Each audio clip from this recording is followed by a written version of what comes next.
They're in the same class. There are only 9 desks in this science class. And it's like, hashtag maybe it's different Canada. What are your classroom sizes? So when I was in high school, there was like 33 kids in my science class.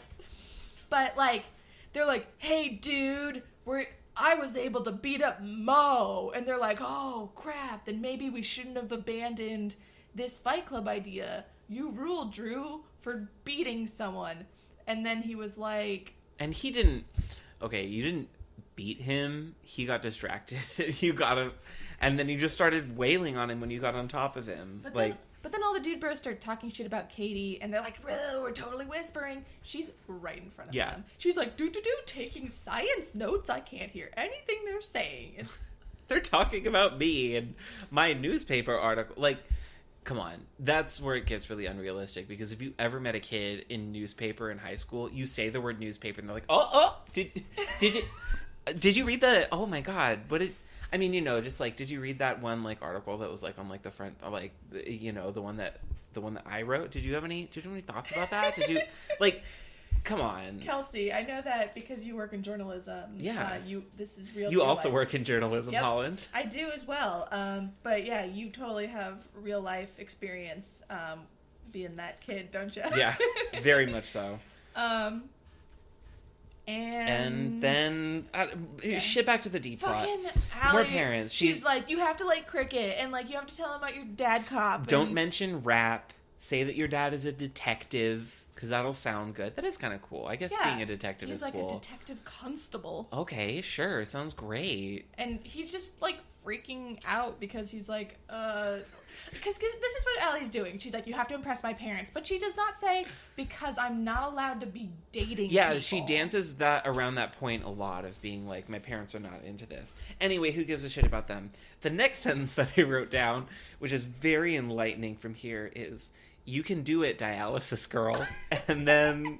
Oh, I forgot to mention how in the Alli and Dave scene, suddenly the framing gets crazy. It's just close-up of Alli, close-up of Dave, close-up of Alli, close-up of... Face, like, face. Where's this super intense framing? Like, is this necessary? Because literally all they're saying is... Is someone about to get shot right now? I sure hope so. Because literally all Alli is saying is like, I want you to impress my parents. I want something to happen.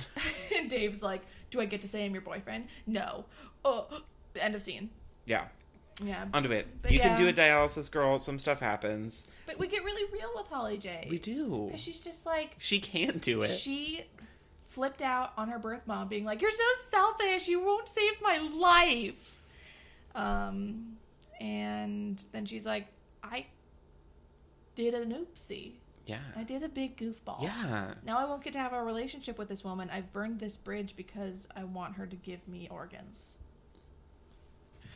The classic story of mother and daughter. You have to say, I've watched a lot of, you know me, Holland Baker. Yeah. I've watched a lot of soap operas, TV dramas. Maybe Grey's Anatomy, which we both watch and are obsessed with and should know this, has a weird organ donation subplot, but I haven't really seen that in other teen dramas. No, I can't think of any of the, expansive list of teen dramas that I've watched that had an organ donation, estranged birth mother, come back into my life kind of subplot. This is new territory for sure. Like, we've done estranged mother. Yeah. Like, we've probably even also done dying kid, but like organ donation drama, I can't think of the top I'm into it. It's drama. This should be the A plot. Yeah. Because it's a B plot. To fucking Drew. Because one person is going to die no matter what they do, and one person is just kind of trying to die and like throwing himself into situations that are really unnecessary. What do you mean someone's gonna die no matter what? Well, dialysis girl, like, if nothing, like, her life is actually on the line. Yes. But the whole Drew Taylor Lautner storyline is like, I'm throwing my life away and I'm just being a dick about it because I don't want to like engage with my feelings. Like, one thing, if nothing happens, she dies. If Taylor Lautner just decides not to be a dick, you're just a fucking jock with a hot newspaper girlfriend. Like, stop fighting people. Come on.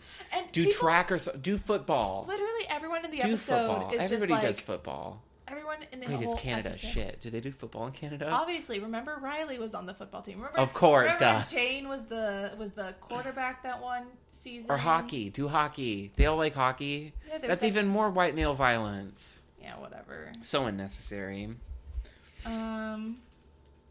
Yeah, so Alli introduces Dave to her parents, and she's like, "This is Dave." Yeah. Trying to make them all proper. And then Allie's mom she's like, "What does your dad do?" And Dave's like, "He's a cop." And she's like, "I love CSI." I'm like, "I see you, girl." Yeah. And he's been like, "Oh, I love basketball, but lately I've been getting to know cricket," which is a phrase that would impress parents, to be fair to Dave. Really? Oh, I've been getting to know cricket. Oh. I don't know. I guess. Sucks, and I don't a high schooler into cricket. Sure, congratulations. You picked the most boring sport possible. I literally wrote, I don't care about any of these plots. I don't care. I wanted to see where the violence one was going, if only so that it could be justified when they get together at the end. Spoiler. Yeah, that pissed me off. But yeah, that's not important. Next thing. Mr. Simpson is putting a lock on the gym because the newspaper article was like, "Hey, there's violence at Degrassi, like a secret fight club." And Simpson is like, "Well, that's not cool. That's fucked up." Yeah, and then Drew flips out on Mr. Simpson. Yeah, he threatens him, basically. He, does that thing where he puffs up his chest real big and his friends have to, hold him back, and that would have been fun to watch him assault a teacher. I would have been more interested where that... Oh, the principal. Right, of course.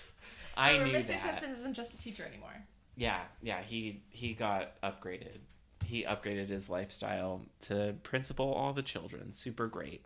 Including doing the correct choice of putting a fucking lock on the weight room because they're having a secret fight club in there. Get your shit together, Drew. Come on. That's the new get your shit together, Trish. Get your shit together, Drew. Yeah, Drew needs to get his shit together and deal with his anger. He has a valid reason to be angry, which we're going to explore later. Yeah. But we already knew coming into this episode from the beginning why he was angry about these things. And it definitely wasn't super helpful 45 minutes into this 2-episode series to understand why and where this violence is coming from. A first-time observer might have felt a little bit lost as to where this anger of this presumably, handsome, successful, fit young man, why he's so angry all the time. Kelsey, you bring up a great point. Yeah. I wonder, what someone would think if they just jumped in on this episode. What do you think a theory could be for why the violence is happening if you had no idea what was going on? Well... I don't want to take it in a super dark place, but I was thinking like a parental abuse kind of angle was what I was thinking. We don't see their mom. No, we don't. And skipping forward a little bit, I know there might have been other stuff that happened, but basically we get to round 2 with the younger brother again walking down the staircase, again watching his brother be super violent and work out. They just have a fucking punching bag installed in their kitchen / living room area. Where are mom and dad? You have to screw the shit into the wall to get it. There's just a punching bag in their living room, and we don't address the fact that he's punching a bag and their kitchen is right there. Yeah, his parents know all the shit they've been going through. They've been getting Drew to go to therapy sometimes. I don't know. The parents not doing it nearly enough. Their parents give Drew a lot of leeway, and I don't think that's fair to Adam. Yeah, you got mugged. I'd be scared if I got mugged too. Mm-hmm. Got mugged. But before we skip ahead, basically Dave gets sad that Allie's parents won't get to know the real him. Is that a real high school boy problem? No. Really? Really? I want your parents to get to know me for me. Why? Lying to parents about who you are is step 1 of every high school man ever. What the fuck? In an alternate universe, this is the plot line in which Allie's I need you to meet my parents, in which case he would try and lie. Yeah. And dress himself up to impress them. Put on a fucking button-up shirt. Is it that hard? What? Straight male listeners, if you're out there, Sean Quigley, if your girlfriend wanted you to meet her parents while you were in high school, would you not put on a button-up shirt and pretend to like cricket and drink tea? Like, what fucking high schooler gives a shit that their parents get to know the real them? No, I need parent A and parent B to like know the real me super hard. I need them to know all about how I love basketball and how I listen to music and how I wear stupid graphic tees and I put my hat on backwards because that's like who I am as a dude. Nobody cares. This doesn't seem like a real problem. No. Anyone has. It almost sounds like they're dragging out something that could have been wrapped up into a 2-plot line, 1-episode deal into 2 episodes with 3 plot lines. Instead of having this really stupid and incredibly pointless C plot, we could have gotten more Holly J dealing with the emotions of dying, finding out you're adopted, trying to get to know your birth mom while also trying to get a kidney out of her. That's so much material, emotional material. I already saw Fight Club. Like, can we just, like, do the full Tyler Durden fantasy, too, here? Like, can he split his personality and, like... Well, spoilers for Fight Club. Yeah, if you haven't seen Fight Club... I haven't, actually. But I know everyone knows the spoiler. Yeah, okay. Thanks, Holland, for, like, derailing that. Yeah, so fucking Dave leaves. Like, this can't work unless they know the real Dave, which is stupid. Yeah. So he just leaves. And, like, Alli is so afraid of her parents. Like, justifiably, she's had a really rocky relationship with them for a long time, and it's finally good. Like, she's very scared. The parents are super permissive all of a sudden. It's just like... I feel like because between Alli and Sav, but, like, especially Alli, their parents have had to learn how to let their kids, like, grow and learn. Like, they're not as strict as they used to be. But they used to be very strict. So Alli is justifiably, like, really scared about losing this relationship she really values. And Dave is just being a twat. It's dumb. And then Drew goes to see Katie, and she's like, oh, 1 second, we need a sports writer, subtle. And Drew's like... Adam told Drew to just talk to Katie about what's going on. But then Drew just decides to flip out on Katie instead. Yeah. I thought you were going to confess your heart and feeling, but nope, we need a part 2. Yeah, seriously. She's like, tell me what's wrong. I'm not going to tell you what's wrong. I'm an angry man. And he, like, slams the door and leaves. And then we get the scene of her, like, standing there, like, looking over at her shoulder wistfully with that, like, look on her face that I've so fucking seen before about, like, I can fix you. And it's like, girl, no, you cannot. Like... You are not Dule Hill. This is not holes. You can't fix that. You're not a therapist. You're not here to, like, pick up all of his baggage on your back so you just have some, like, hot dude hanging around. Like, there are guys that have, like, moderately formed pecs that aren't, like, emotionally unstable. Not a Degrassi, but yes. Yeah, truth in the world. Like, just wait a couple of years. Go do your newspaper thing. Go write a think piece about violent men again instead of, like... Also, it's you're like, better than this. Are we really... like, Degrassi, we're not even touching the fact that Adam probably still has a huge crush on Katie. Like... That is a really good point.